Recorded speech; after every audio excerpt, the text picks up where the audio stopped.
Let's get into our team selection then before we wrap things up. We spent an awful lot of time talking about team news, but let's go through our 11s. In goal, no surprise, Alisson, Becker. Gorsty, come to you for the back four. And after Jurgen Klopp's revelation about Joel Matip, does he make your team?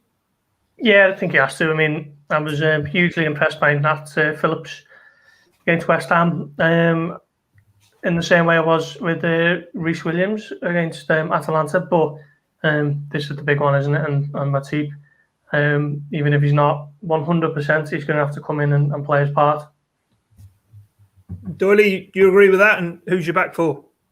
Well, the fullbacks are the fullbacks, and obviously Gomez plays. The interesting thing is, I'm going with Matip as well. I think Matip has to play, and I think Klopp was quite happy not to use him against Atalanta. Initially, we did have the conversation. I thought he'd start and then go off after the first half because he possibly needed the minutes. But he did play against Everton, didn't he? So it's not as if he's been unfit in the sense of not match fit. He just hasn't been. He obviously hurt a muscle in his leg. So I think Matip will start. I don't think there'll be any doubt about that. The interesting thing is with Gomez is that this will be the 7th game since the last international break. And he'll be starting, if it's Matip, with a 5th different centre-back partner, because he started with Van Dijk, went on to Fabinho for 2 games. Then it was Nat Phillips against West Ham. Then it was Reece Williams in midweek, and now you've got Matip. So for Gomez, he's having to just like learn a different game every single time, which is probably makes it's weird, isn't it? When you see them in the summer and they go off on these tours and they have certain selections and they play this player next to this player, and you wonder why they're doing that. Suddenly, this is why, because you don't want to be learning how to play alongside somebody when you're playing against, in a Champions League game, or you're playing against Man City away from home in the Premier League. And it's that stat that keeps getting rolled out as well, that it will be Matip and Gomez together for the first time. When Matip's been around for 4 years, Gomez 5. It seems unbelievable that those two players have never started a game together. But Gorsty, come to you for your midfield. I mean, Jordan Henderson has got to be a must, hasn't he? I'm trying to think, is there anyone else fit to kind of make this one a bit of a dilemma? But obviously, no Oxlade-Chamberlain, no Thiago. Curtis Jones has done okay, but I might be a little bit wary of starting him at the Etihad. So I'm going to go Henderson, Wijnaldum, and then obviously with no Fabinho, tried and trusted James Milner.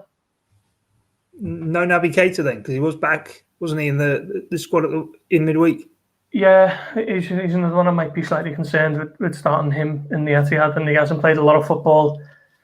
So I'm going to err on the side of caution with this one, I think. Doyley, what midfield are you going for? I think Henderson and Wijnaldum, obviously, because they have to. And both of them got subbed, didn't they, in midweek? So that was obviously to protect them a little bit. Although there was still 5 days in between the 2 games. Curtis Jones is interesting. I'm kind of thinking he might play, given the fact that Klopp's starting the last couple of games. He's got a little. I thought he was actually really good against Atalanta when you consider what the stage was. This is the kind of game where he might revel in the extra responsibility. I would imagine that Henderson and Wijnaldum in particular, those two in particular, will probably sit a little bit deeper and protect the defence a little bit. That might give Jones a little bit of an extra room to go on. I mean, could they play the 4 of them in terms of Jota, Firmino, Salah and Mane? I don't think so. I also don't think Jones will play. I was going to say Milner, but I've changed my mind. I'm going to say Keita. No, you've gone through everything. I thought for one moment you had Jones. Instead, I thought you were going to go 4-2-3-1. I think the point there is that whichever one of them plays, it won't be a surprise because they've all got the qualities, and it depends entirely on how Klopp wants to approach the game. If he wants to be a bit more, protective of the defence, then play Milner. If you want to, not so much extra legs in midfield and a little bit of, unsure of what to expect from Man City point of view, because it'd be interesting if Foden plays for Man City, because then you'd have Foden up against Jones. And I know Foden's a long way ahead in terms of his progression, in terms of first team experience. I do think that Curtis Jones is a very good footballer and can be a slightly different footballer, but can just be as effective. And then you've got Keita, who, you forget, he started the first 4 games this season, didn't he? And then he got his injury, so he was the man in possession. So from that point of view, it shouldn't be surprised to see if Keita starts, because again, I think he looked quite lively when he came on in midweek.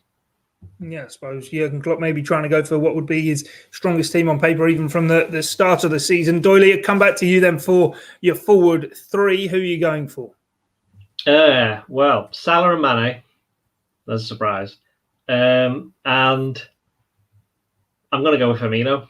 Firmino's playing. And Gorsty, you've got Diogo, have you? You're on mute, Gorsty. No. Oh, you got through a whole pod without going onto mute. Just worried about the snoring dog. I had a feeling you were going to go with Firmino, Doyley. I'm going to go with Jota, I think.